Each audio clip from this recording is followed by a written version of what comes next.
Good morning. I'm Reverend Najuma Smith Pollard. I'm the Program Director for the Cecil Murray Center for Community Engagement.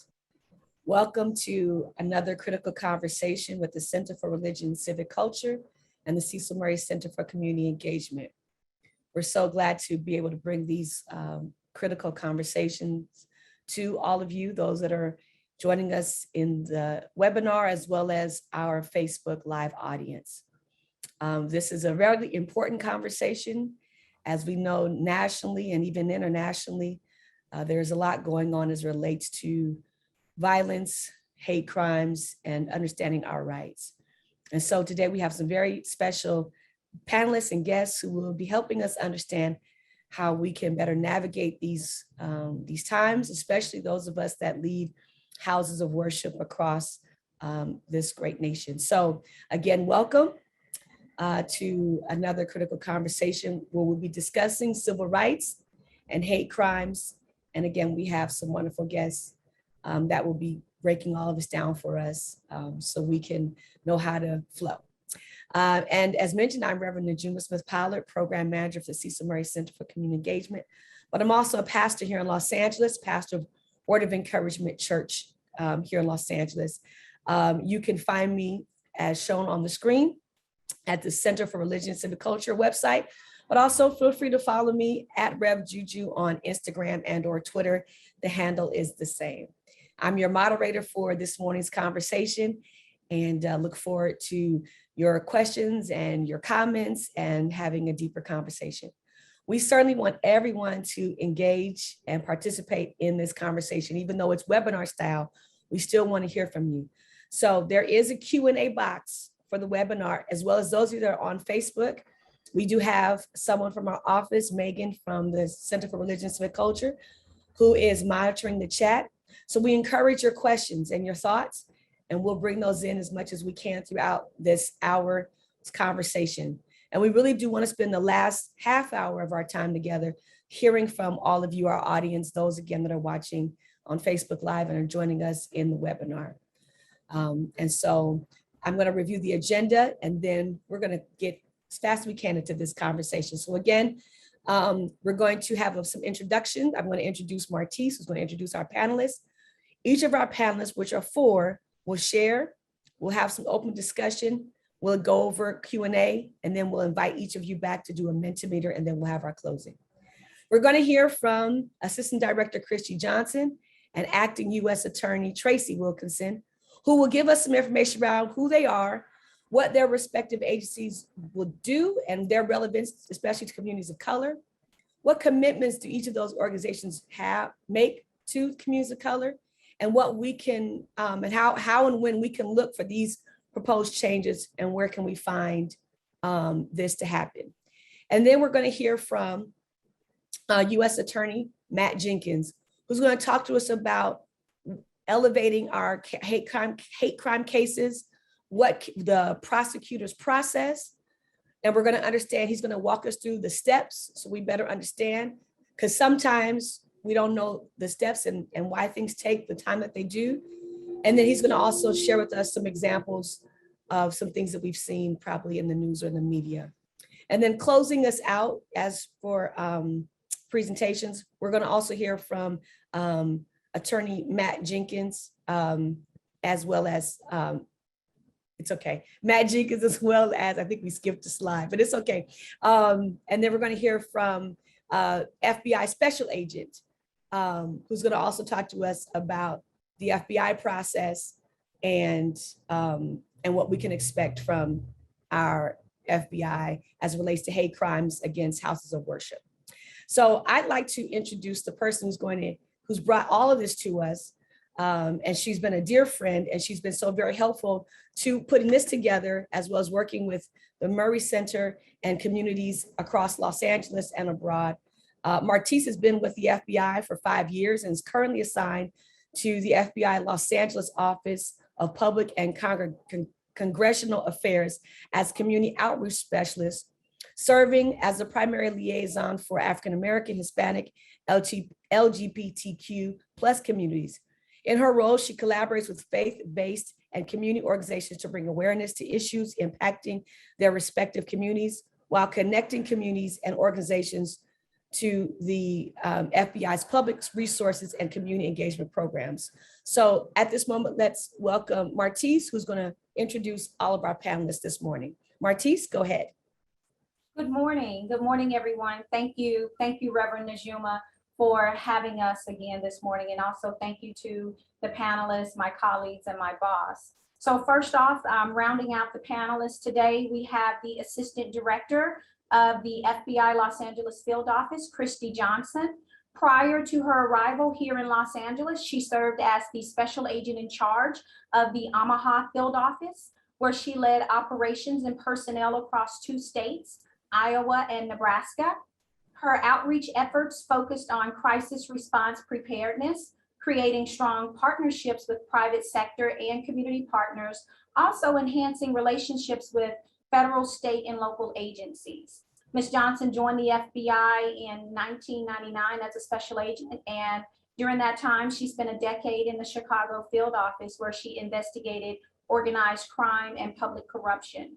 During her 22-year tenure with the FBI, Ms. Johnson has served in a variety of roles, such as Section Chief of Transnational Organized Crime, and also a trainer at the International Law Enforcement Academy in El Salvador.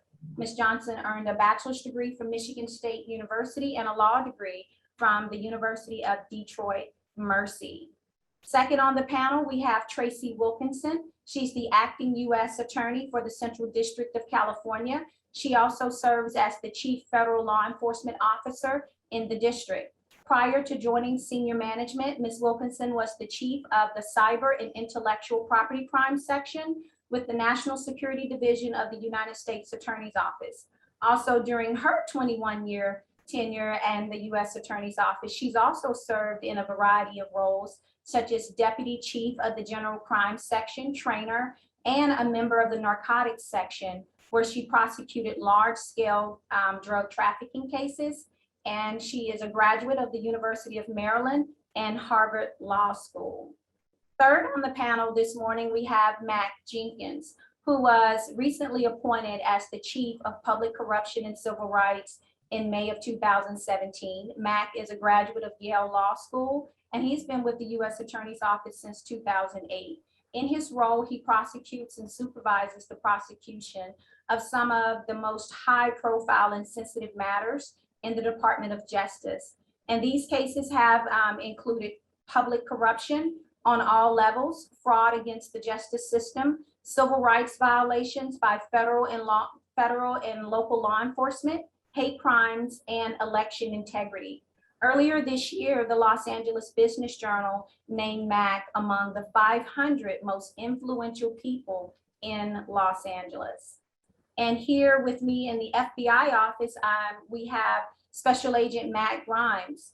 Prior to joining the FBI, Matt was a prosecutor in New York for 4.5 years, where he prosecuted all types of crimes, including narcotics, violent crime, homicide, and special victims. He joined the FBI 4 years ago, where he's currently been assigned to the Civil Rights Unit here in Los Angeles. And on that unit, he investigates hate crimes and color of law violations. Welcome, panelists.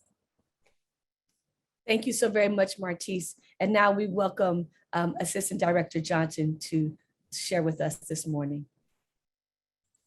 Excellent. Good morning. Thank you, Reverend Najuma.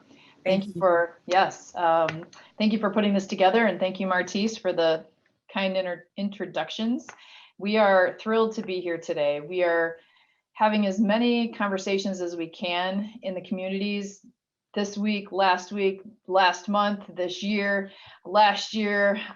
We have a critical role, and we're really trying to expand on our ability to share what we're doing, how we can help the community, how we can help everybody understand our role, and how we can help, because that is what we are here to do.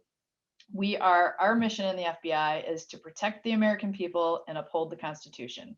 It is actually a very straightforward mission, but it comes with a whole lot of different responsibilities. And at the very top of that are our hate crimes and our public corruption and our civil rights investigations, because we are uniquely positioned to be able to work very closely. I'm so glad that our partners, our number one partners, are on the call today. Our U.S. Attorney's Office partners, acting United States Attorney Tracy Wilkinson, and of course, Mac Jenkins. They are critical. Obviously, we work together extremely well in not only our outreach efforts, but also in making sure that we're investigating any allegations of, for example, hate crimes that are fully investigated, and that the victims, which you'll hear about, are also treated with respect and with information as we go through the process. So thank you very much for having us today. We can't accomplish anything alone. We can't accomplish it by ourselves. We can't accomplish it just with the United States Attorney's Office. We have to accomplish it with you and through these types of conversations. I personally have been having a lot of very hard conversations, and we are just asking for really any, even if it's a very difficult question, we want you to ask it, because we want to know where you're coming from as a community and how we can better serve you. So it is, bringing justice and deterring future acts are also our goal. We want to deter future acts of all of our threats. When we're looking at terrorism threats, we want to deter. When we're looking at cyber threats, we want to deter. When we're looking at civil rights threats, we want to deter. So we need to have a whole strategic approach to all of the threats that we're looking at every single day. Where it starts, though, is reporting the crime to us. And you're not going to call us, nobody in the community is going to call us to report a crime unless they trust us. So we are in the trust building business. We are constantly trying to not only explain what our mission is, but also build that trust so that you can call us directly with any concerns you have about how we go about investigating, how we actually can respond. And that's what you're going to learn about today. We are, again, blessed with excellent law enforcement partnerships here in Los Angeles. It's amazing. As mentioned, I came from Omaha, Nebraska, and I wasn't sure what to expect in Los Angeles when I got here about 11 months ago. I didn't have a whole lot of notice about my my transfer, and so I didn't have a lot of chance to think about what's it going to be like? What's it going to be? Who are my partners going to be? How are we going to accomplish what we need to accomplish? And I can tell you that we have recently stood up a hate crimes task force as just one example, as a commitment as an entire law enforcement community with LAPD and the LA County Sheriff's Office and the U.S. Attorney's Office to make sure that we are looking at hate crimes and hate incidents in the most powerful way that we can.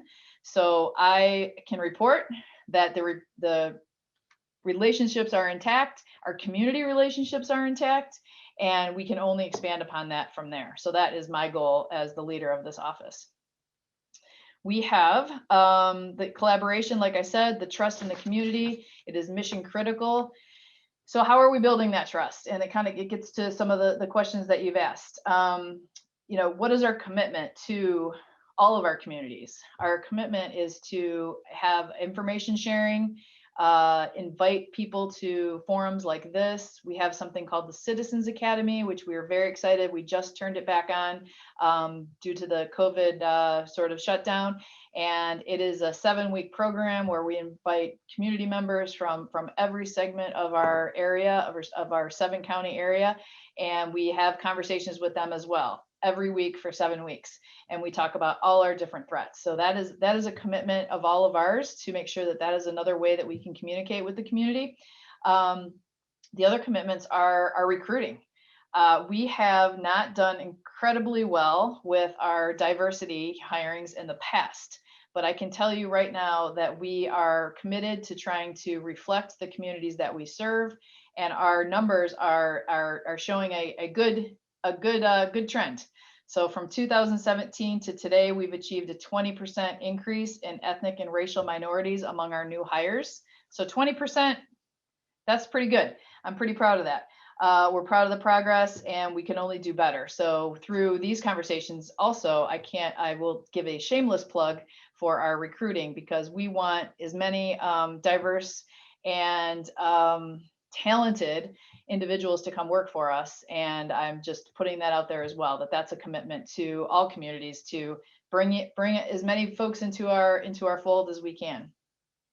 I also want to talk about what else we're doing which is a nationwide campaign for civil rights and hate crimes, really, is to get the word out. So we have, you may have noticed these recently, they're on buses around all around town. We have actually across the country, we've targeted Los Angeles, Washington, DC, New York, Atlanta, and Boston with this campaign. And we are trying to just get the word out as to what our role plays specifically in this arena. So, and I'm just going to read a few statistics here. In the most recent statistics that we published, data were submitted by over 15,000 law enforcement agencies, and it included 7,759 criminal incidents with 10,528 victims that were motivated by bias. So we've collected thousands of bias-related incidents, not necessarily hate crimes, but it told us that we needed to get the awareness out as to report more. And what we've done here in Los Angeles is we're running advertisements in multiple locations in key areas that reach a variety of communities and diverse populations. We're putting it out in languages such as Spanish, Korean, Chinese, Tagalog. We are also including Arabic, Pashto, and Farsi translations so that we can make sure everybody understands where we're coming from. The FBI defines hate crimes as a criminal offense against a person or property motivated in whole or in part by an offender's bias against a race, religion, disability, sexual orientation, ethnicity, gender, or gender identity. So that is a whole host of individuals that we may need to reach who may be in trouble, and we need to be able to contact them, and they need to be able to contact us. So across our 7 counties, I will wrap it up here in a second. Obviously, I'm passionate about this topic, but we have billboards, we have transit, we have buses wrapped with this link, with this message, our social media platforms of Facebook, Instagram, Twitter, gas station monitors, radio ads are also running. So we are hitting it hard with this message.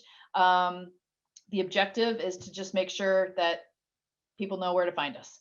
And that's all I'm going to say for now. That was a lot. I apologize. No, it's wonderful. Thank you, Assistant Director Johnson, for coming on this morning and just introducing yourself. There may be those that are watching on Facebook Live, as well as those that are part of the webinar who have not seen you. They know, they may have heard your name, but not seen you. Now they can attach a face, the name, as well as know that you're here for us. And I did have a question for you, and then we're going to bring in, I know, Acting U.S. State's Attorney Tracy Wilkinson. And I know you have a commitment to all communities. And no doubt you understand that communities of colors are experiencing another level or a heightened level of violence, whether it's cyber or just straight attacks on houses of worship. In particular, today we're talking to leaders of houses of worship of all kinds. Is there any special or any specific designation or efforts for houses of worship, in addition to the general kind of concern about hate crimes and violence, but houses of worship in particular? Is there any special campaign or efforts for those spaces that you can speak to? There's not a special campaign, but consider today a campaign, because you're going to hear from our Special Agent Matthew Grimes as well, and we do have special statutes that address crimes against houses of worship, and we can educate you about that. And we certainly can, anytime that there is anything, any kind of hate incident, crime, speech, we would like to take a look at those facts and hear from you so that we can analyze it, determine if it actually meets the federal statute, and really go from there. I will tell you, we are 100% committed to that those will be among our top part. We will just, I mean, these guys are talking all the time. They will jump on it, and they will come to the door and see exactly what needs to happen from our perspective. Beautiful. Thank you so much, Assistant Director Johnson. And now we want to bring on Acting U.S. Attorney Tracy Wilkinson to share with us. Thank you so much, Assistant Tracy. Hi, and thank you so much, Reverend Najuma, for having me. I'm really, really delighted to finally meet you. As I mentioned earlier, former Director Brie Scott is a friend of mine, and she said so many wonderful things about you that it's actually just really nice to see you. Thank you. So nice to meet you. And so I wanted to thank you for the opportunity to talk about these things. And also I would just want to echo and elevate some of the things that Adic Johnson just mentioned. She and I are very much on the same page about outreach and the importance and interactions with our community. We both value that a great deal. And so this is just a very important event that I'm very pleased to be at. As you said from my bio, I've been with the U.S. Attorney's Office for 22 years. There are, and just to give you a little bit of information about the U.S. Attorney's Office, because I think that people don't always know what that is. There are 93 U.S. Attorney's Offices across the United States. There's always at least one in each state. In California, there are 4. We are in what's called the Central District of California.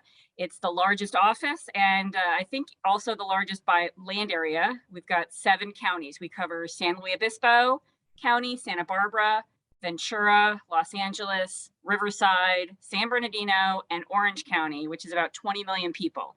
So it is big.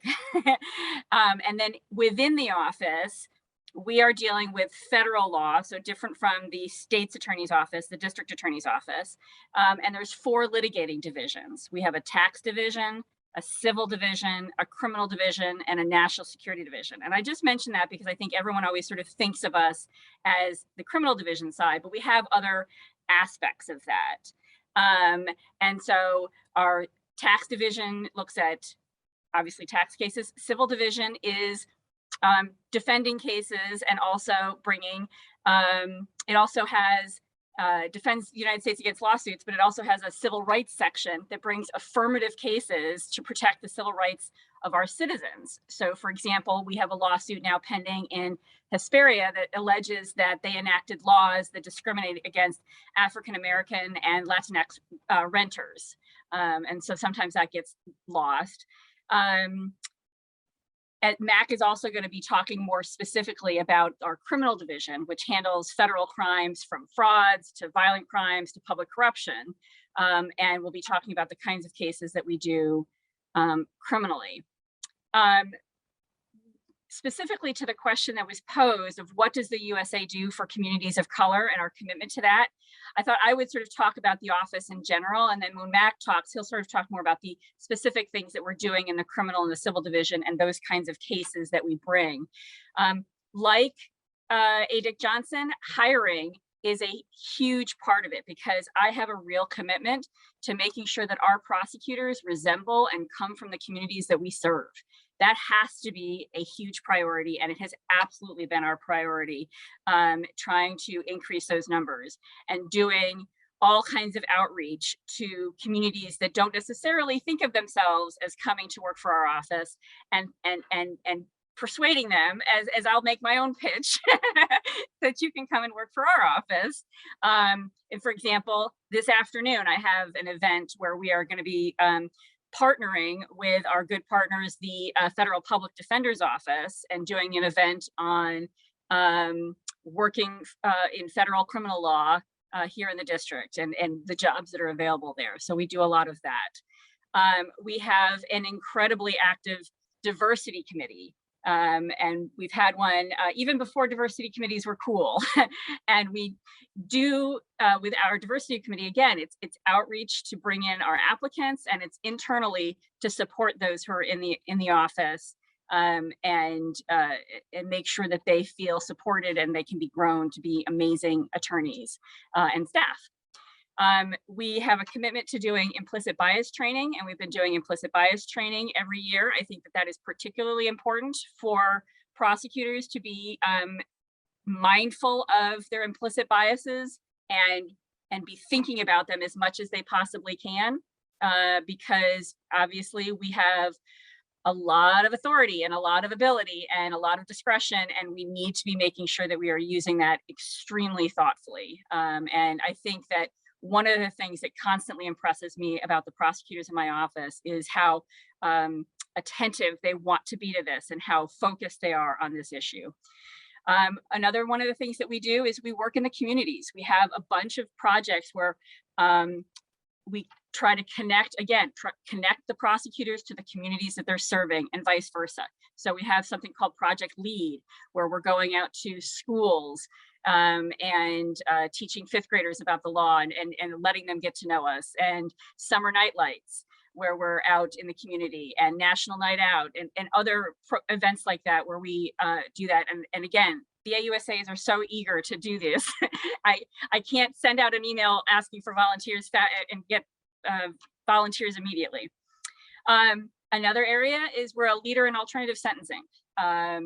So our district started something that's called CASA, which is an alternative sentencing program that focuses on drug and mental health treatment post-guilty plea. And they go through a very intense program. And at the end, depending on the facts of their scenario, they can either have their case dismissed or greatly reduced sentence. And it has been very, very successful and is beginning to be copied across the nation. And we also have a STAR program, which works with people who are on federal supervision, again, providing that kind of supervision to prevent crimes. And that is, I think, one of the things that I kind of bring from my cyber background is thinking not just about prosecution, right? That's not just our job, but also intervention and stopping things ahead of time. And so that is, I think, a big focus that we have. We also have an excellent victim witness program. And I think Mac is going to talk a little bit more about our work with victims and the cases that we do for victims.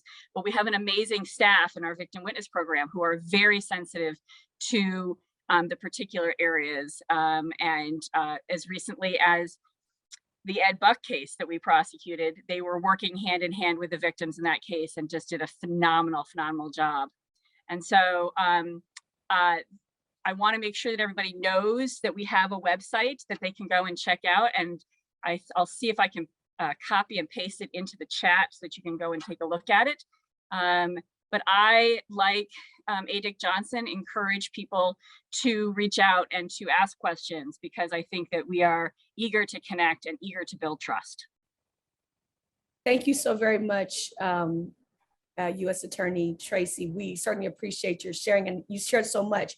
And again, today we're talking to leaders of houses of worship, and I just really appreciate you sharing so extensively of what your office does. A lot of times we don't know where to go to and who to connect with. And again, for all of those that are attending on the webinar as well as watching Facebook, these persons are here for us. So please make the connection. And I appreciate both of you for kind of opening us up this morning as we go deeper into this discussion, because for so long, houses of worship have had to really, save themselves to a degree and not know how to connect or who to connect to and where to connect. And so know that one of our commitments in our office is to bridge faith communities that are experiencing hate crimes and experiencing violence with leaders like yourself, as well as with the information, because it doesn't often trickle down to our communities. And it's not until something big or major happens. I filed the Ed Buck case, but a lot of people just didn't understand that case and how it came to be and how it's played out and why it took so long. And these kinds of crimes happen more frequently than we like to, recognize. So thank you for sharing. And again, it's in the link is in the chat for you, everyone, to connect. So please make sure you do, and make sure that you're making notation of our panelists today, because they are availing themselves to our communities, especially leaders of our houses of worship. And we want to make sure to make this bridge and make the connection so that all of our needs are being met, all of our concerns are being attended to, and things like that. So let's bring on, we want to bring on our next panelist this morning, Matt Grimes from, Special Agent Matt Grimes from the FBI, who's going to talk with us a little bit more about his role and the things that he's doing from his position. So Martise, I'll turn it back over to you. All right, thank you so much. I will go ahead and pull up his slides here. One moment.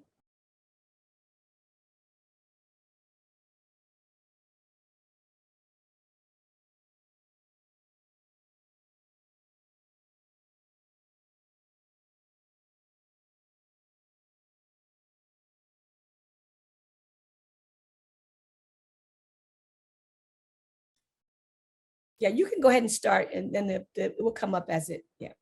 Good morning. Thank you so much for having me. My name is Matt Grimes. I'm Special Agent with the FBI Civil Rights Squad here in Los Angeles. I'm actually currently the supervisor of the squad.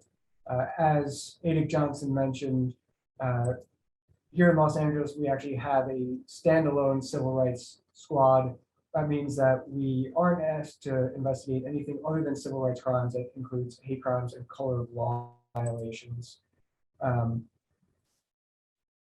Both of which obviously in the news and on the kind of the forefronts of people's minds right now. Hate crimes, especially, one of the most egregious forms of crime. Obviously, it's not just about targeting an individual, but it targets an entire community, and it's an attempt by criminals to terrorize an entire community and to break their spirits. You'll see on the screen, Christy Johnson already read it, but I like to start with a definition of a hate crime as we define it at the FBI, mainly because it shows just how broad it is, how many protected classes we include. As you move throughout the country, different states define hate crimes differently. This is our definition. Some states will have less protections, and believe it or not, there are still 3 states in the US that have no hate crimes laws at all. Perception is always important when we're looking at hate crimes. What most people don't realize is that it's not the victim's race or the victim's religion that is actually important. It's actually the offender's perception of their victim. That means that we just passed the anniversary of 9/11.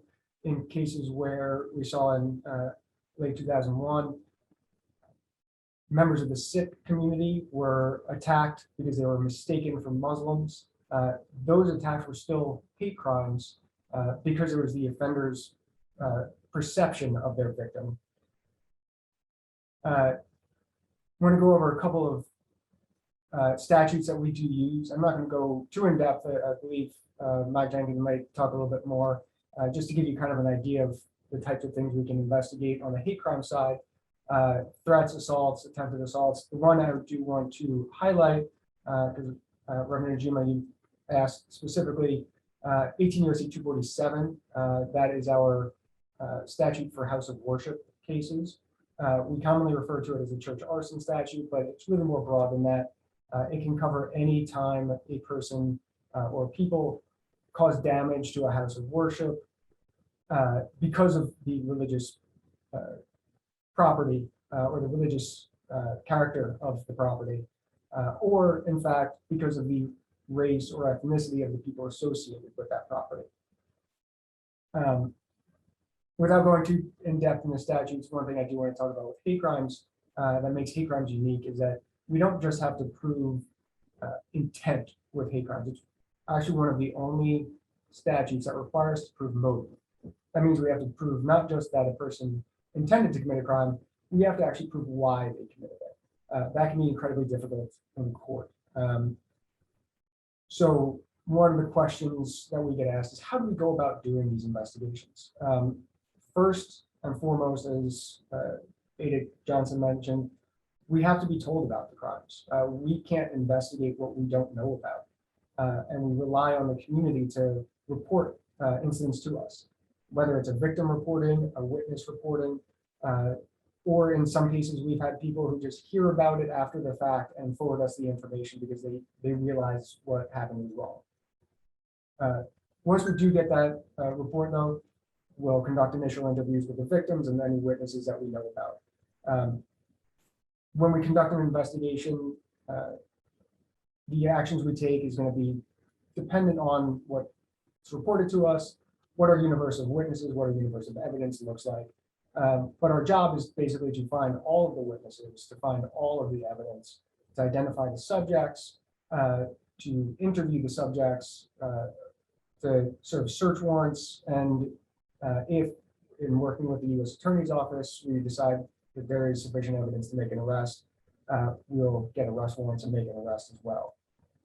I want to talk a little bit also about color of law investigations. Color of law is more commonly thought of as police misconduct type cases. These are a couple of the statutes that we use. 18 USC 242, violation of rights under color of law, is the biggest one. It has to do with when a law enforcement officer, most typically anyway, a law enforcement officer violates somebody's rights. One thing I do want to mention on this is the statutes require us to prove that the officer acted willfully. And what that means is we have to prove that the officer knew what he was doing was wrong at the time he did it and did it anyway. Again, that can be very difficult. When we do these types of investigations, again, it starts with somebody telling us about what happened. Sometimes victims report it to us. Sometimes we learn about it from the law enforcement departments.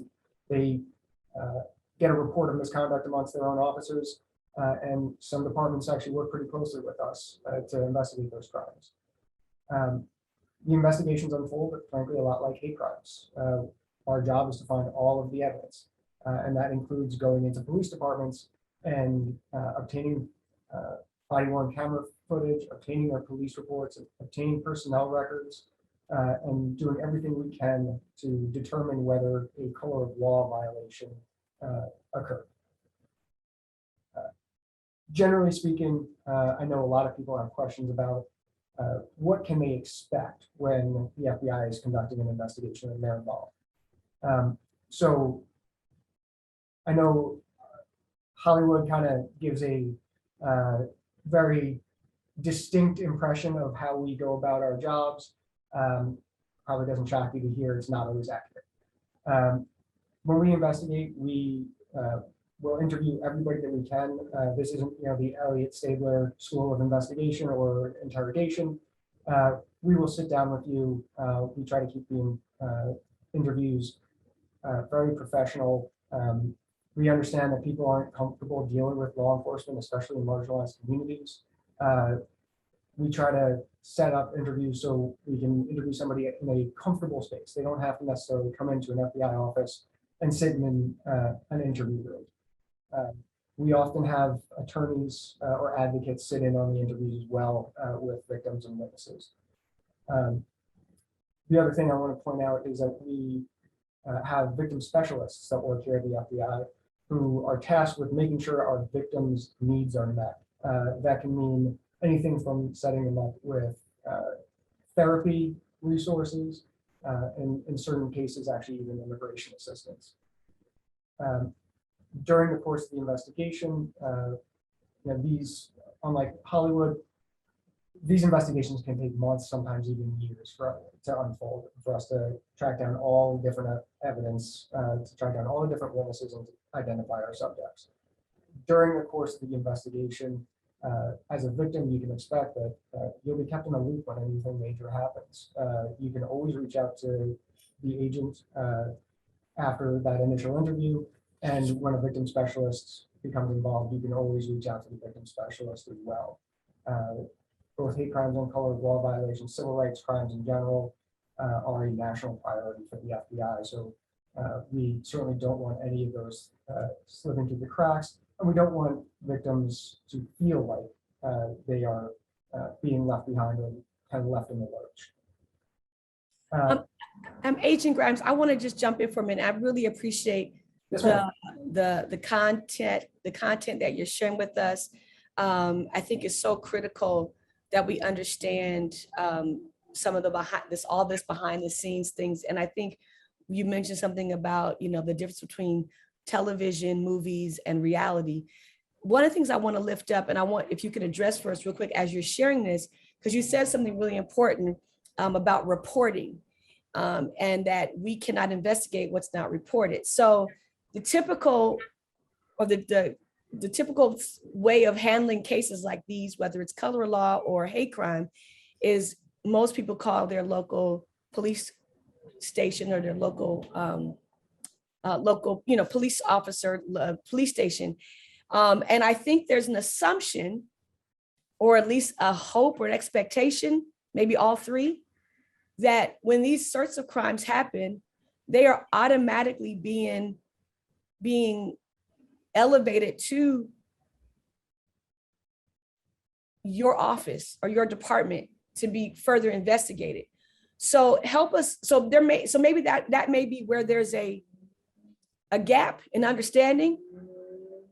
And if I'm hearing you correctly, are you saying to me as a pastor, if there's a hate crime at my church, I can actually skip the local police department and come right to FBI, or no? So I just want clarity, because I think part of what communities need to understand, and especially those who are leading houses of worship and experience these kinds of violations on a regular basis, our understanding is everything begins with the local police officer who comes on the scene or who answers the 911 call. But I'm hearing something different from you. So for those that are watching, and we're trying to gain an understanding so we know how to flow in this process and not be misled by TV or movies, can you break that down for us? How does it get to you? Sure. It can come to us a number of different ways. First and foremost, over the past several years, we have actually really increased our partnerships with local law enforcement. Ada Johnson mentioned our hate crimes task force with both the LAPD and the LA Sheriff's Department, and actually more departments are joining at each meeting. So if you call a local law enforcement, let's say you call LAPD to report a hate crime. I have a counterpart at the LAPD who's a member of the hate crimes task force, and part of his job is to make sure that crimes that would also potentially fit the federal statutes, because state and federal, as acting AUSA or acting attorney Wilkinson mentioned, we have different statutes. Anything that might fit the federal statutes would get reported to us as well. Now, hate crimes, there are thousands of hate crimes committed. So I have no doubt that, and not all hate crimes are even reported to local law enforcement. So many aren't reported to anybody at all. So one way we can get information about hate crimes being committed is through reports to local law enforcement, and then local law enforcement notifying us. Another way, though, is being notified directly by victims and witnesses. We've worked many cases where people have contacted the FBI directly and haven't even contacted their local law enforcement. And then it's incumbent on us as we will conduct the investigation. If it's something that doesn't meet the federal statutes but might meet a state statute, we pass the information in kind of the reverse of what I just said. I would call my counterpart at LAPD, pass along the information to him. So you can call either the local law enforcement, you can call the FBI, you can call both. We just want, first and foremost, for these crimes to be reported to somebody, to law enforcement. The one caveat I will always give is if there's an ongoing emergency, 911 is the best number to call. The FBI, we are an incredibly talented investigative agency, but we are not a quick first response agency. 911 call will always get you immediate emergency assistance faster than the calls to the local FBI office. So I'm glad you said that, and I'm not trying to interrupt your flow, but we're getting questions from the chat, and we want to make sure, because this is for the people, and I want to make sure their questions be answered. So I'm glad you said that about the local law enforcement being that they might be the first responders, because here's what people often get, and we actually had an incident of this recently in the news about an African-American family where the neighbors were constantly blasting racial slurs at them and threatening them. And when the local law enforcement was called, and I've actually had this happen to myself and others, we're told there's nothing they can do. So I just want to identify the disconnect, because you're saying, and this is great, we're having this conversation, that the local law enforcement is our first line of defense or protection. But if we're getting from local law enforcement, there's nothing we can do, I'm willing to bet 9 times out of 10, that's why people don't report. So I want clarity for all of those that are in leadership. What I'm hearing you say is that if our local law enforcement is not informed, or in this case, in many cases where they say, well, there's nothing they can do because a crime hasn't happened, technically, I guess, I don't know, that we then can call the FBI to follow up on investigating hate crimes like this? Because it happens a lot, but people are often told there's nothing that that local law enforcement can do. You can absolutely always contact the FBI. There's no penalty for reporting what you think is a hate crime. As I mentioned, kind of going through the slides, hate crimes on the federal side can be very difficult to prove. So we will look into anything that's reported to us as a potential hate crime. I can't promise that we're going to be able to prosecute any specific incident, and I don't want to talk about specific cases, but we'll certainly look into it. And the other thing I will say is, aside from just the importance of being able to conduct the investigation, those types of reports have other value as well.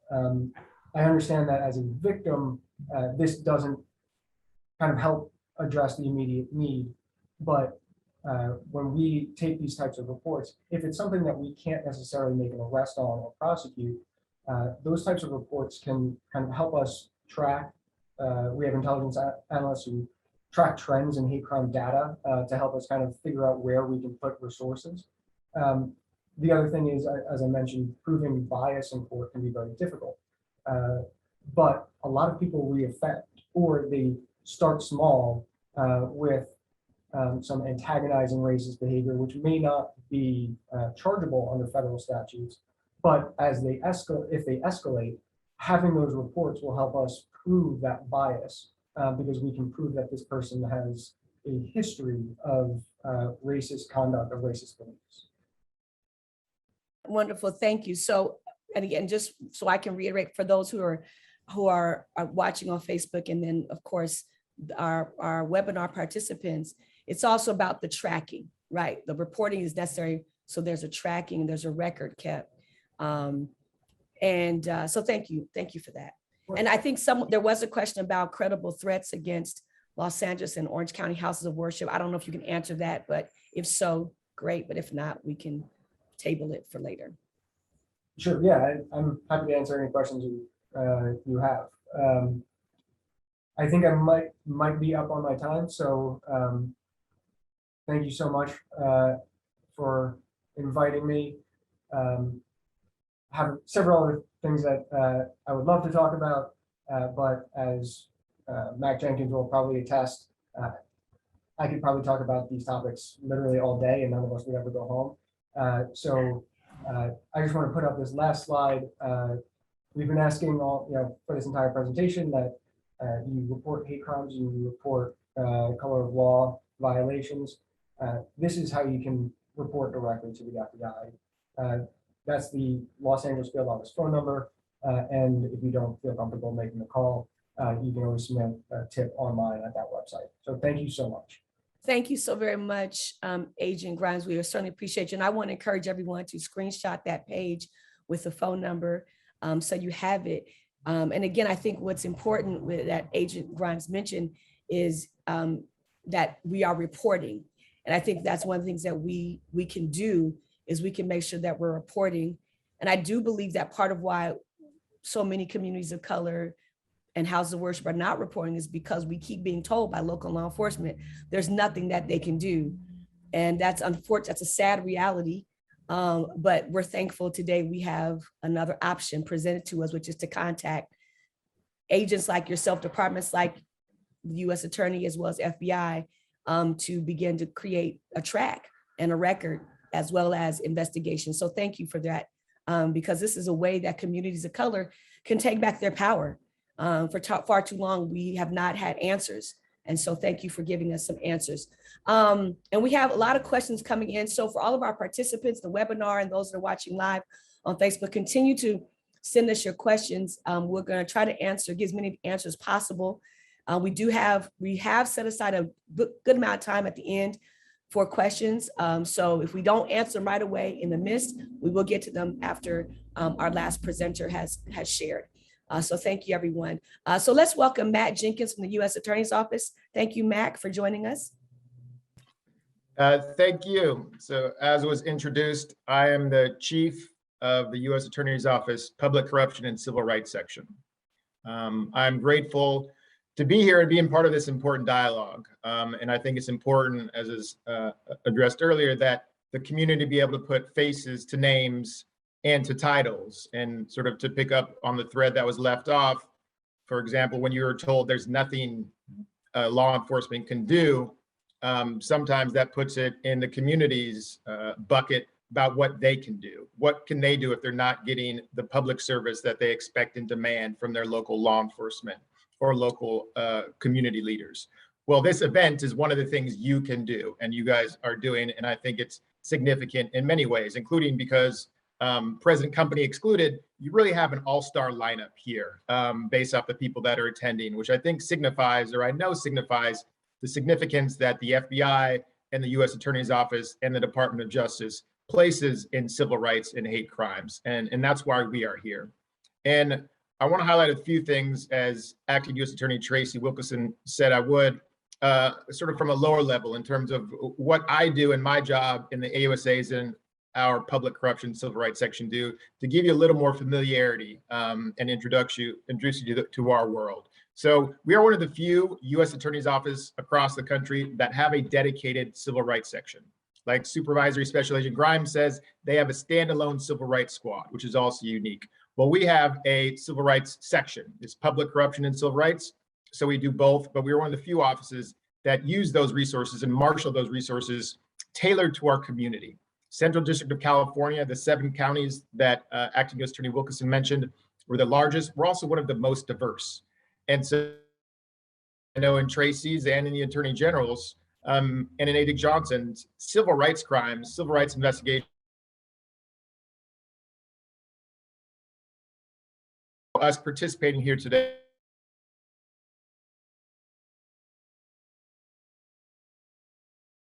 against houses of worship, violent crimes motivated by bias, property crimes motivated by bias. And in our civil rights section, especially in crimes mentioned, also colors color of law, whether it be excessive force, sexual misconduct by police officers, failure to intervene, which you've seen in the George Floyd officer's prosecution. He was prosecuted state, and the perpetrators, one perpetrator was prosecuted by the state. The federal U.S. Attorney's Office followed with prosecutions of not only of that same individual, Derek Chauvin, but also officers that failed to intervene while that murder was happening. And that is a federal tool that we have at our disposal. But we'll focus mainly today on hate crimes. And so one of the things that Acting U.S. Attorney Tracy Wilkinson mentioned is that I work in our criminal branch, our criminal division, but we also have a sister section of a civil rights section run by Karen Rucker, who brings those pattern and practice investigations, those affirmative government lawsuits, again, sometimes law enforcement or communities or housing owners for things like discrimination or violence or jails that are abusing people. And so for something like a housing situation where if there's federal money in that housing and landlords are discriminating against people, not allowing Black people to rent, or the harassment that was sort of mentioned in one of the questions is being tolerated or nothing's being done, sometimes depending on the jurisdictional hurdles that we have to cover in terms of whether a federal housing place gets federal money, there may be a civil remedy as opposed to a criminal prosecution. We'll talk a little bit more about that later, but these are ways our office works sort of in a myriad ways to combat these problems. So I also want to highlight, again, sort of just speaking personally here, that as a prosecutor of color, these matters hit obviously especially close to home. But I'm very proud to be working for an acting U.S. attorney, Tracy, and our Attorney General, who deeply share that commitment and passion. And you see that from our FBI partners as well. And I won't say prosecutors of color, they're not a dying breed, but they're certainly not a thriving breed. And I think that's unfortunate, but I think it's something that we recognize, and you've seen here today, both on the agency side and U.S. Attorney's Office side, that we focus on that. And I think that's significantly important in where we find ourselves in criminal justice today. Because for too long, from James Baldwin, Martin Luther King, Rodney King, Trayvon Martin, George Floyd, Black faces, particularly Black male faces, have been the face of injustice. And that intersection of Black faces and the justice system historically has been marked by mugshots to morgue shots. So it's important to me personally and to our office and to the Attorney General that Black faces people of color faces be the face of justice as well. And that is particularly important in things like hate crime prosecutions, because it's often the victimized, marginalized community. They are, as has been touched upon, may have had the victims here, the witnesses have had prior negative experiences with law enforcement. They might, as also been touched upon, may not trust law enforcement. So I think it is important, and to have seen it in firsthand be important, that there's an agent be a person of color, or the prosecutor be a person of color, just to get that ball rolling, because sometimes that's all it takes, but that becomes often an impossible impediment, just getting that level of rapport to be met so that a deep and probing investigation into hate crimes can take place. So that's why I think a lot of the focus we have on, as Tracy mentioned and Christy Johnson mentioned, is let's represent the communities that we investigate and protect. And so my personal role in that has served many ways, not just being the chief of our public corruption and civil rights section, but also our prior U.S. attorney created an equality working group, which is really stemmed from the racial justice protests of 2020, where he appointed basically an internal examination of our office. Were we meeting the needs of the people of color as prosecutors, and using that significant power that acting U.S. Attorney Wilkinson mentioned, that significant power? Are we using it in the right way? Are we aware of our own implicit biases? And that's something we did, and it was a deep introspective look into the office and how we were addressing it. And so I was one of the co-chairs of that, but it was something that our entire office really got behind. So I want to focus now for my last few minutes here about walking through a little bit more. Supervisor specializing in crimes touched upon it, about what a case looks like. So I'm going to bring up my PowerPoint here briefly and walk you through a little bit of what it means to criminally investigate a hate crime.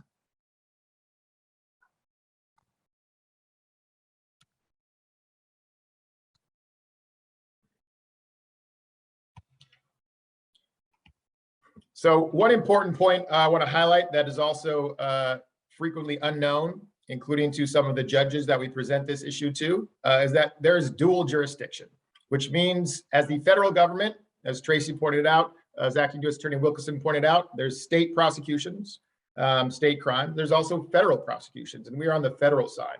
Sometimes crimes, civil rights crimes, hate crimes, cross over into both, meaning they can be prosecuted by both entities.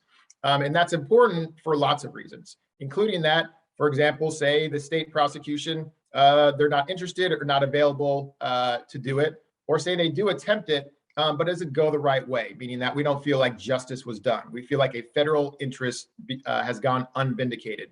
We, as the federal government, can prosecute that exact same crime. We can prosecute it at the same time. We can prosecute it with our local partners, as Special Agent Grimes and I do often, where we complement the local prosecution and are with them every step of the way to make sure it goes where we think it should go. We're also waiting in the wings in case it doesn't. And so successive prosecution in civil rights crimes is one of a significant asset of the federal government. Special Agent Grimes talked about the legal framework of federal criminal investigations and hate crimes. I'm just going to jump through it a little bit. But one important distinction that always comes up is are we talking about a crime that someone can go to jail for and be federally criminally prosecuted for? That's a hate crime. Are we talking about hate speech, where something horribly offensive should not be talked about in public society or accused of or said to another person, but largely is protected by our great First Amendment? Hate speech, that's not prosecutable alone, but hate speech may be evidence of a hate crime, so it becomes very relevant. Or is it a hate incident? And this is more towards the question of that came up where I live in a community and all my neighbors are racist. All my neighbors are hateful. They yell at me, they yell at my kids, they yell at my dog. That may just be a hate incident. It doesn't mean, especially when Grimes says that we're just like, tough luck, there's nothing we can do. It may mean we cannot criminally prosecute that person. Likely on those facts, we cannot, but there are other steps we can take. But it's important that, as horrible as some of the things are, does not necessarily mean that we can then send that person to jail or attempt to send the person to jail. But there are things we can do and really need the community to help us do our job better. And that's a lot of the focus that we have in collaborating with our local partners and our civil components and advocacy groups that bring these things to our attention. So one thing I'll point out here, the statutes that Special Agent Grimes also highlighted, but I want to focus on, is because it was not until 2009 under President Obama that we even had a Hate Crimes Prevention Act. It wasn't until the tragic deaths of Matthew Shepard, who was killed brutally because he was gay, James Byrd, a Black man who was towed behind two white men's truck and brutally murdered and his body destroyed. And they couldn't prosecute those crimes federally. And President Obama and Congress worked together and created this law, frankly, lobbied by both of those families who did a tremendous job. And now it really expanded the government's ability to prosecute hate crimes. But again, the downside of that, right, is that was last decade. That wasn't too long ago. And sometimes it really takes communities, it takes families, it takes collaboration to bring those to the forefront. Often culture and society are way ahead of where we think the law should be. And it takes people like this group and others who care about these things to really make the law catch up. And we talked about, and Specialty Crimes talked about 247, which is that damage to religious property that's been expanded. It's not just arson. You put a swastika on a church, you break a church's window. Those are things that may be, not alone, may be potential federal crimes. There's what I call civil rights adjacent statutes, meaning they're not hate crimes, but we use them. Internet threats, mail threats. You send in a bomb threat to a church or to a synagogue, which we see a lot. That can be a federal crime. Arson, which we have prosecuted. You're using a firebomb. You're setting things on fire because of your hate. We may not be able to charge that motive element. That becomes difficult, but you criminally burn something down, you're going to face significant federal charges. Anti-Riot Act. This one has come into arguably more popularity recently after not being used a while, after far-right white nationalists attacked peaceful protesters in Charlottesville, Virginia, and Heather Heyer was cruelly murdered by a car.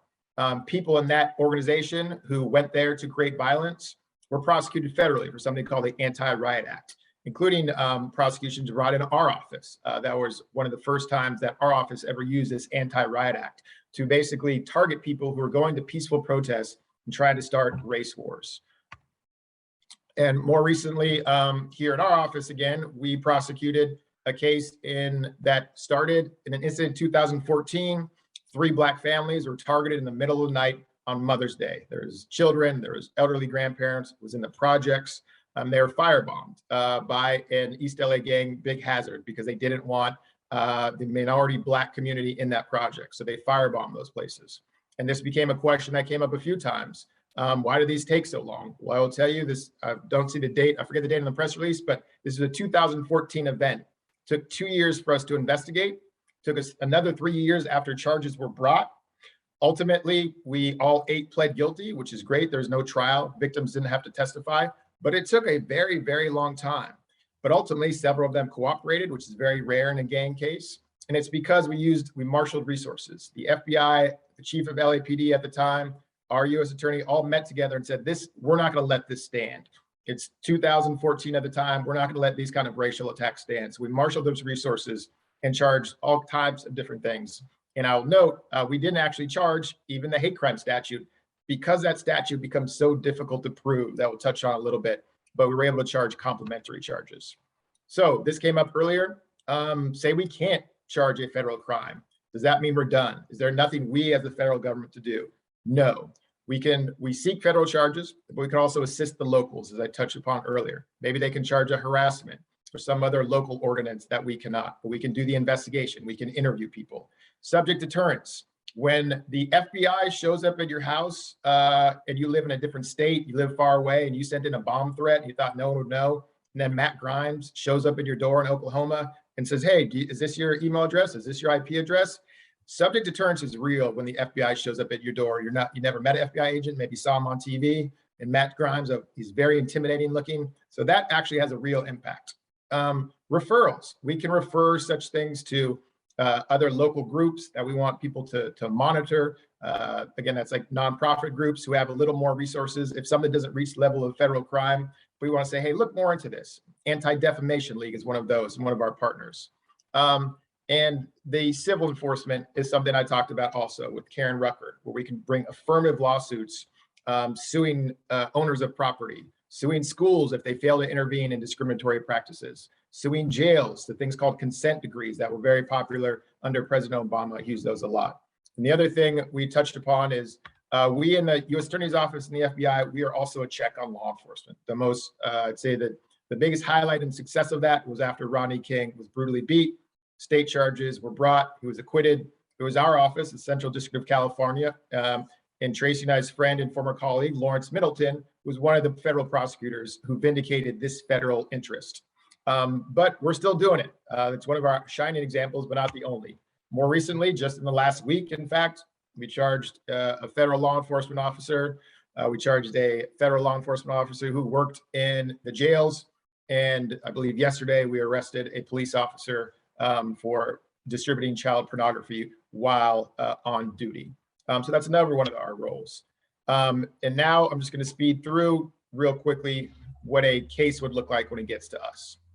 So as we talked about, different ways they can come to us. Complaint line. We look, I'm on Twitter all the time, not post anything because it's against the rules, but I'm looking at stuff. I'm getting stuff sent to me to see what's happening out there. Our local partners do refer us stuff. So a hypothetical case, say there's a house of worship that reports a suspicious fire. And we say, okay, and in this example, we use it as a Black church, a predominantly African-American church reports a fire. That will get our attention, someone refers it to us. We look into it, we're not sure if we can prove bias. We cannot prove that that is the but-for motivation that church was burned. And that's what we need to prove a hate crime. And say we investigate and see there are two other fires in that same area, one at a gas station and one at a local business. So now maybe it's not a hate crime, maybe it's just a local arsonist, but let's look into it. This is significant. The community hears about these things. We want to be responsive, but it may not be a hate crime. But then we figure out that all those fires are all predominantly Black businesses in a predominantly Black community. So now we're back in, maybe we can actually establish that but for because motive. And so we're on it, especially in Grimes is talking to people, doing search warrants. And these are the types of things that become important, the investigation that takes a lot of time to prove what is in someone's mind, to try to take a circumstantial picture of what they're thinking when they committed the crime. There's a lot of approvals that are necessary. The Attorney General or his designee has to approve a hate crime charge. That's higher than me, that's higher than my boss, Tracy. It goes, my hand's going out of the screen because it goes to the top. And that's important, but it makes things often difficult. Most of the cases resolved by guilty plea, about 80%, about 20% go to trial. And again, this just highlights the elements, but it's that underlying part that the defendant acted because of race. It becomes a very difficult thing to prove in a crime of violence where most people doing anything in the world, there's a mixed motive. They did it because for lots of reasons. We have to prove that because of race was the motive. The type of sentencing people expose themselves to is all across the board. It can be 12 to 18 months if it's a threat on property. Arson can be 70 months to 197 months. We're talking months here. And if death results, it is a death penalty eligible statute or life in prison. There's 50 cases in 2020, and they broke down throughout and sort of, again, the spectrum of charges and sentences.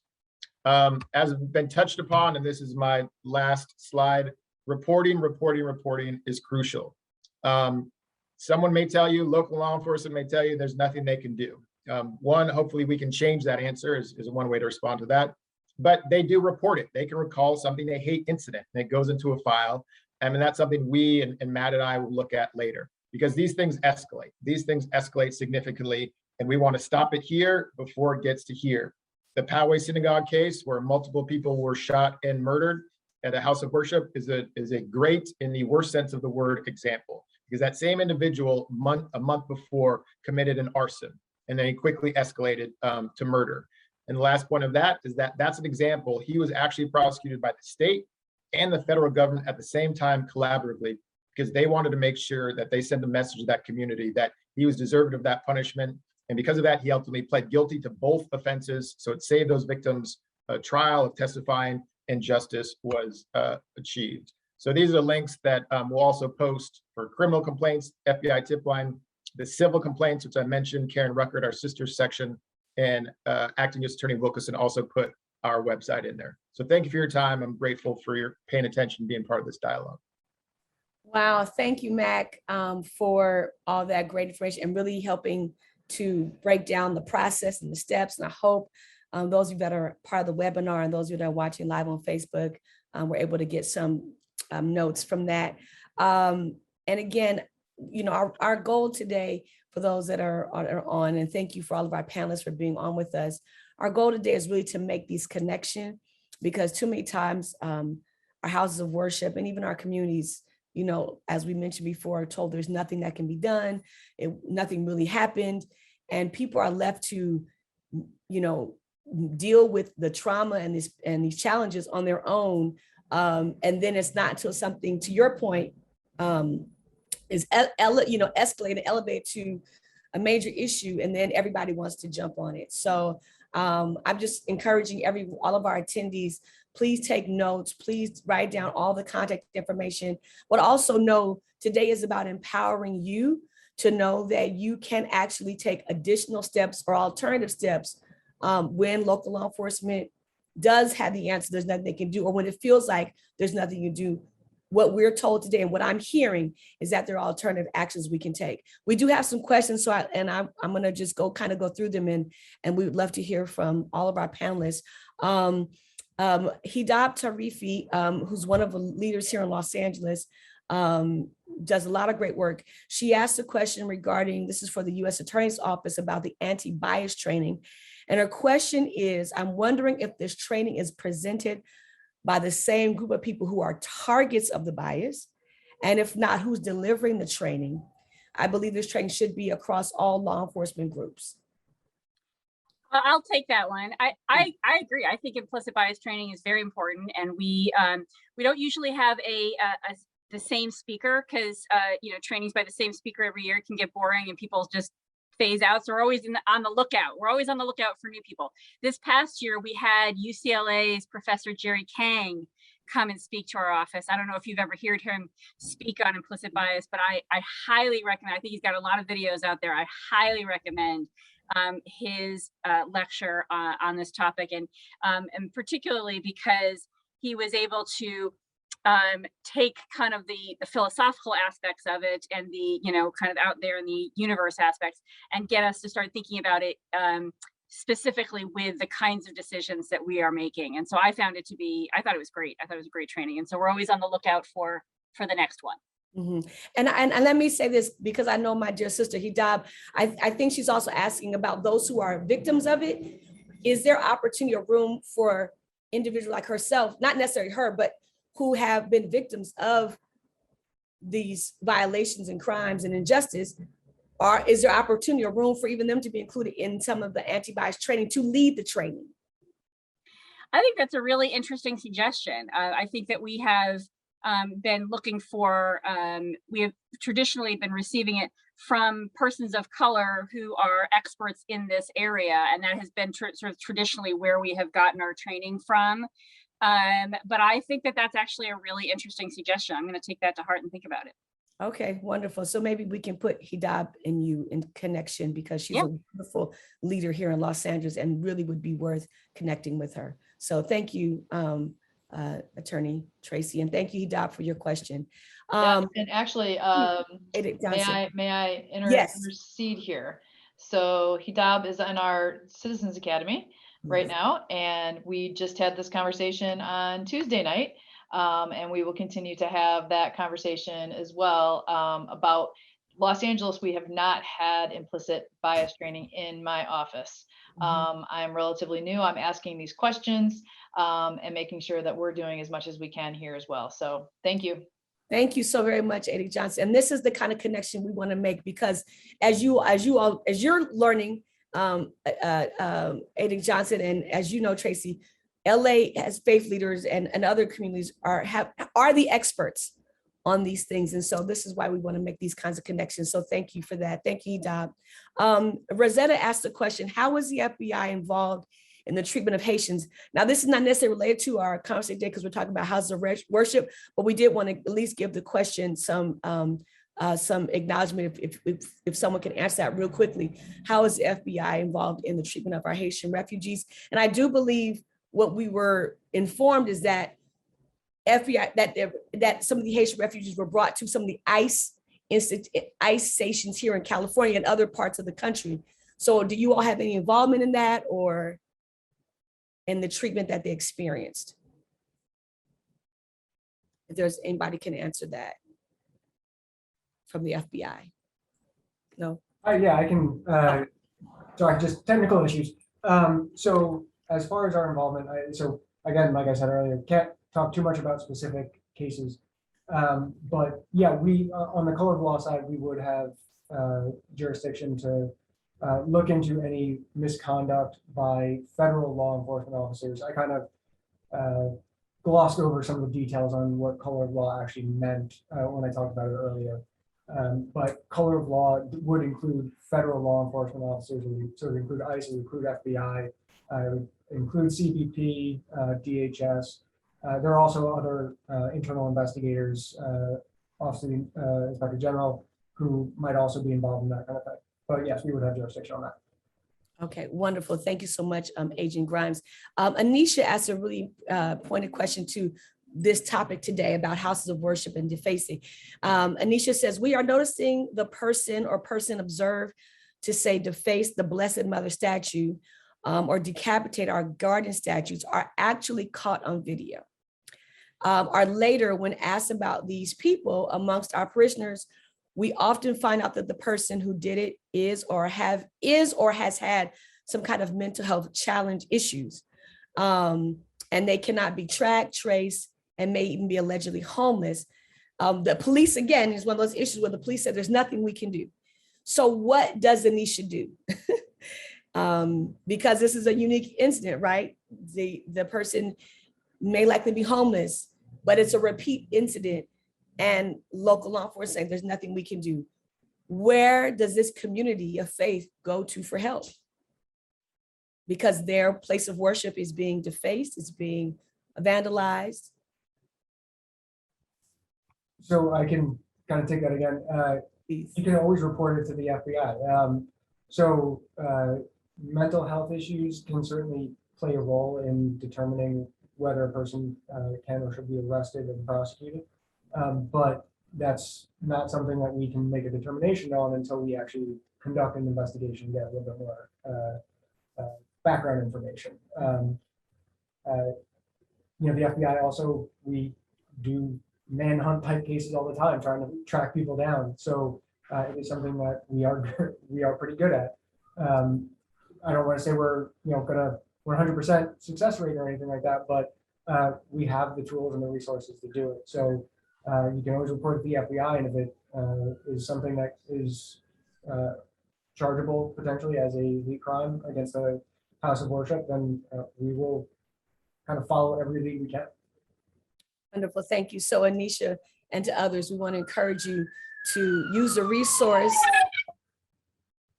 and certainly follow up directly if local law enforcement is not able to make a step or make a move. We want to encourage everyone to contact, as Agent Grimes is sharing with us, to contact the FBI.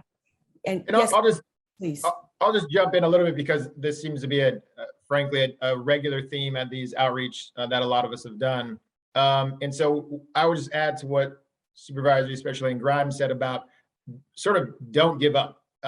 If you, a first responder, a local patrol officer, or whoever shows up to that scene says, there's nothing I can do, or, this person's crazy, I know them, it's a waste of time. The law enforcement is a hierarchical organization. Most law enforcement, particularly right now, at the high level, care about civil rights. They care about the investigation. As Christy Johnson said, they care about deterring it. Because ultimately, when it comes to criminal prosecution on a hate crime, we're too late, right? So we're here because we want to deter it, not because we want just to send people to jail. And the intersection between mental health and civil rights crimes, particularly hate crimes, is regular and is problematic. So ideally, we are at a preventative stage, and a lot of local law enforcement at the high level, they want to do that. So if you don't get an answer, you can go to the watch commander. You can file, whether it's a complaint or a notice, and say, I'm asking you to make a formal report. You can do that at the watch commander stage. If the watch commander is not interested, there's hierarchy above that person. You can also take a parallel track, which I've seen recently in Torrance, where that happened. They didn't get the answers they wanted, so they went to their local California constituent. And that person cared a lot. And that person happened to be friends with the chief of police of that department. And that person got a meeting with not just that lower officer, but the one above, and the chief of police was very apologetic for that. And so that it's sort of the theme is don't give up. Report, as Matt said, to the FBI, but also keep focus on, because a lot of these organizations, these officials want to deter and they want you to be heard. So that's also I would recommend for everyone. Oh, sorry, wonderful. Thank you so very much for that. We have a couple of other questions. There was a question earlier about credible threats in LA and Orange County against houses of worship. So I'm not sure if anyone on any of our panelists has any record of that. But if so, we'd love to hear it. And then there was a question regarding colleges and universities. Crimes against college and university students, are those reported to the U.S. attorney? Should those be reported to again with the U.S. attorney? That was kind of a random question, but. Yeah, I can take that one too. Any federal crime can be reported. And so it's not like colleges are sort of separate, or there's a different jurisdiction that surrounds them or anything like that. They're the same. Okay, wonderful. Thank you so very much. I don't see any questions coming from Facebook, but thank you to everyone that's on. And I want to just give all of our panelists just a moment to say any final thoughts. And then we're going to do our Mentimeter, and then we'll have our closing remarks. Yeah, I don't see any additional questions. So I want to start with you, Edic Johnson, and then we'll go through our U.S. Attorney and then to our Special Agent Grimes and U.S. Attorney Matt Jenkins. Any final thoughts or words for our attendees as well as those on Facebook? Yes, thank you, Reverend. The final thoughts are, hopefully you have learned about the ability to call us directly, and our commitment. Hopefully you are clear on our commitment to these crimes and our commitment to ensuring that we analyze it properly, that we investigate, we determine if we can charge a crime or not, and then also our commitment to just continuing outreach. I've started to say that each of these events and the time that we're taking, it should lead to other opportunities for outreach. So I'm offering that up as well. Also the recruitment piece, we just want to continue to get the word out. FBIjobs.gov is where people can go to look at careers in the FBI. But back to the core issue here of crimes that are occurring in our community, and our commitment to being as reactive as we possibly can and to trying to prevent them in the first place is what I want to make sure everybody has learned today. Thank you. Thank you so very much, Edic Johnson. We appreciate your time with us today and making yourself available, especially with that bridge building between FBI and community. We certainly want to improve that because far too long we just haven't been in touch, and we want to improve that. So thank you. U.S. Attorney Tracy.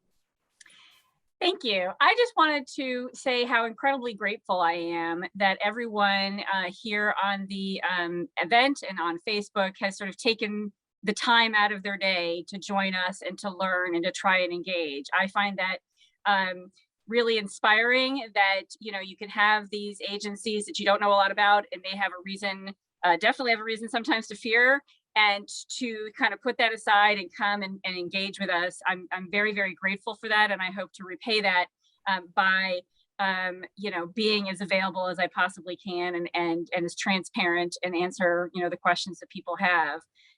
You know, I think that Mac and I both believe very much that public service is a gigantic part of our job, and you are the public and we are here to serve. And I just am very grateful for that. And I look forward, as Edic Johnson said, to more opportunities to speak in the future.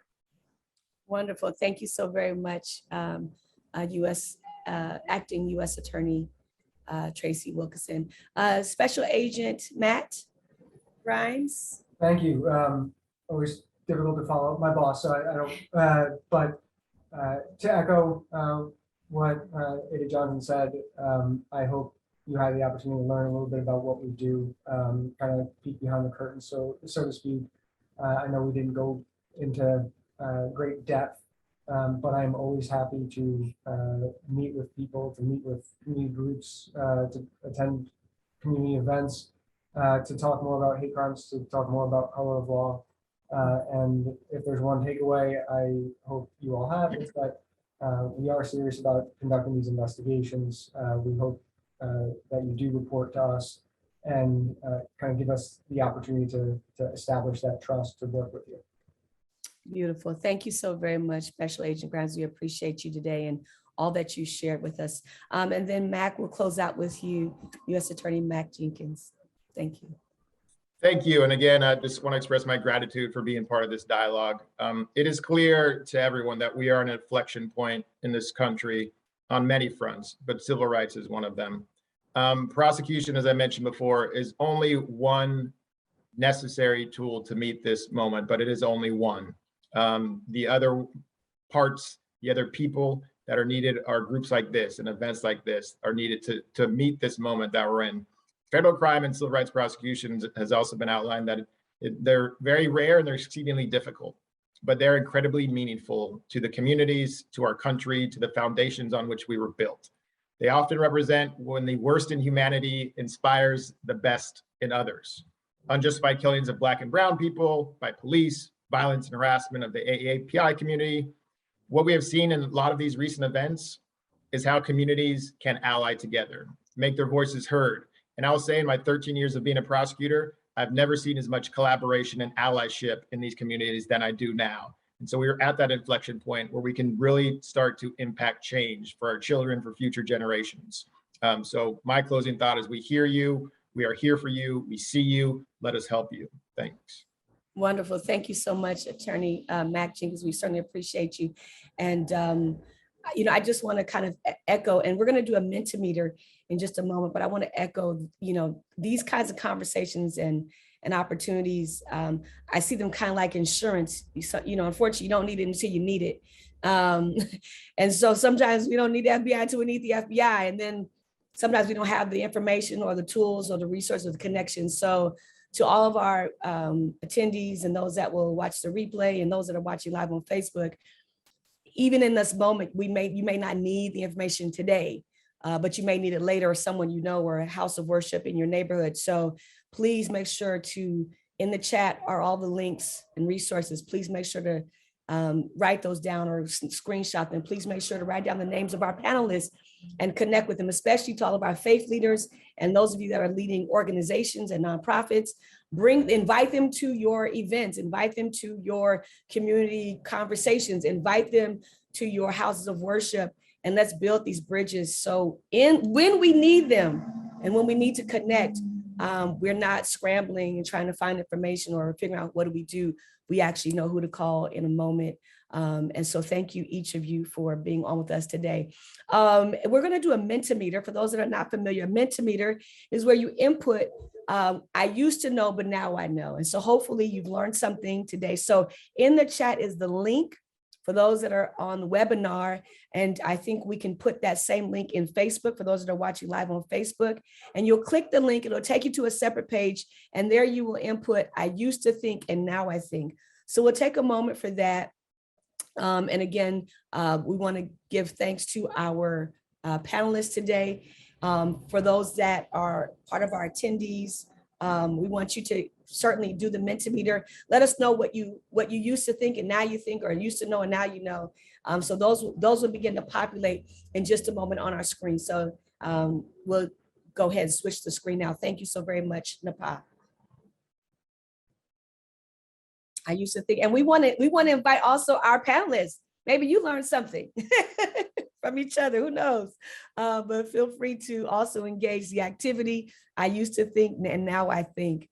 Maybe there was a question that you learned from, who knows?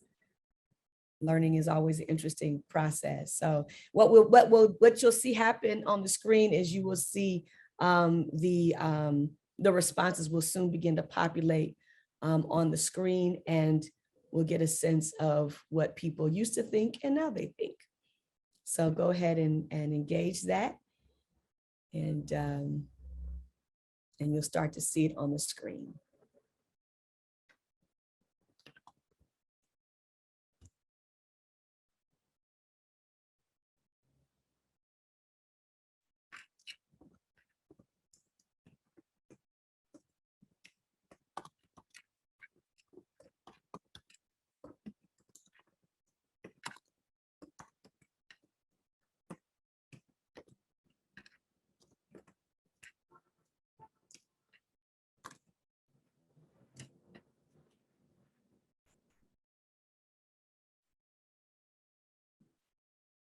Thank you, everyone, for joining and participating. Thank you, thank you, thank you.